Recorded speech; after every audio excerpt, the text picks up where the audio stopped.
अलंकार शास्त्र के इतिहास में भामह का अलंकार शास्त्र के इतिहास में आचार्य भामह का अवदान अनेक कारणों से अतीव महत्वपूर्ण और अविस्मरणीय है। आचार्य भामह रचित अलंकार ग्रंथ में काव्यालंकार अलंकार शास्त्रीय ग्रंथों में सबसे प्राचीन है। यद्यपि भरत मुनि प्रणीत भट्ट शास्त्र इस ग्रंथ से बहुत प्राचीन है, फिर भी वह मुख्यतया नाट्य से संबद्ध है। आचार्य भामह ने सर्वप्रथम अलंकार शास्त्र को नाटक से अलग करके काव्य शास्त्र पर स्वतंत्र रूप से इस ग्रंथ रत्न की रचना की तथा काव्य के सभी अंगों पर विस्तार से पांडित्यपूर्ण विवेचन किया। सर्वप्रथम भामह ने काव्य के शरीर का व्यवस्थित स्वरूप निर्धारित किया और बताया कि शब्द और अर्थ दोनों के समुचित मेल से काव्य की सृष्टि होती है, क्योंकि शब्द और अर्थ का मिला जुला स्वरूप ही काव्य का शरीर होता है। शब्दार्थौ सवितौ काव्यम, काव्य शब्द प्रधान होता है या शब्दार्थ प्रधान। इस संबंध में प्राचीन काल से ही विवाद चला आ रहा है। सर्वप्रथम आचार्य भामह ने ही शब्दार्थनिष्ठ काव्य लक्षण प्रतिपादित करके काव्य शास्त्र के इतिहास में नई क्रांति उत्पन्न कर दी। यह सिद्धांत इतना अधिक व्यापक, वैज्ञानिक और व्यावहारिक है कि भामह के उत्तरवर्ती प्राय सभी प्रमुख आचार्यों वामन, रुद्रट, कुंतक, आनंदवर्धन, मम्मट आदि ने सहर्ष इसे स्वीकार किया। शब्द और अर्थ में परस्पर नित्य संबंध है। शब्द अर्थ के बिना अर्थ है तो अर्थ भी शब्द के बिना अपना स्वरूप ही नहीं व्यक्त कर पा सकता। अतः भामह ने काव्य में शब्द और अर्थ को समान महत्व दिया है। भला ऐसा क्यों न हो, क्योंकि काव्य का प्राण तत्व है रस, और उसकी व्यंजकता भी तो शब्द और अर्थ दोनों में समानतया विद्यमान रहती है।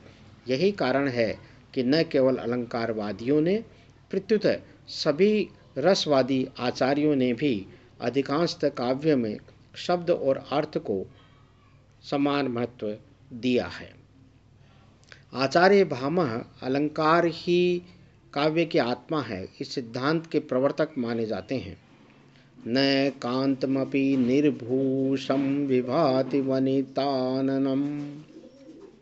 भरत मुनि ने नाट्य शास्त्र में केवल 4 अलंकार ही गिनाए थे, किंतु तत्पश्चातवर्ती भामह ने अलंकारों का विशद विवेचन करके अनेक अलंकारों की उद्भावना की है।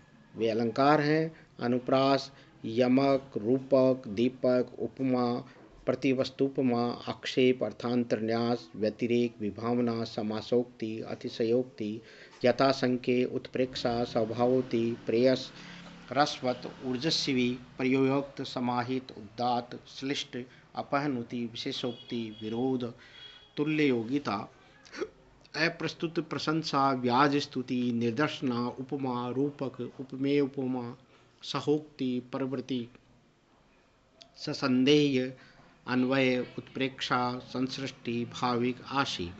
भामह ने काव्य के प्रमुख अंगों, दोष, गुण, अलंकार आदि का पांडित्यपूर्ण विस्तृत विवेचन किया है। यद्यपि भरत मुनि ने भी नाट्य शास्त्र में 10 दोषों को गिनाया है, किंतु काव्य दोषों की विस्तृत और वैज्ञानिक व्याख्या सर्वप्रथम आचार्य भामह ने ही की है। भामह ने काव्यगत दोषों का विवेचन करने के साथ साथ काव्य की शोभा बढ़ाने वाले अलंकारों से संबद्ध दोषों पर भी प्रकाश डाला है। भामह ने काव्यालंकार में 3 स्थलों पर काव्य दोषों का विवेचन किया है। सर्वप्रथम काव्यालंकार के प्रथम परिच्छेद में रीति का निरूपण करते हुए समय बिना किसी क्रम के ही भामाचार्य ने नेयार्थ, क्लिष्ट, अन्यार्थ अवाचक, अयुक्तिमत और गूढ़ शब्दाभिधान नामक 6 सामान्य दोषों का वर्णन किया है।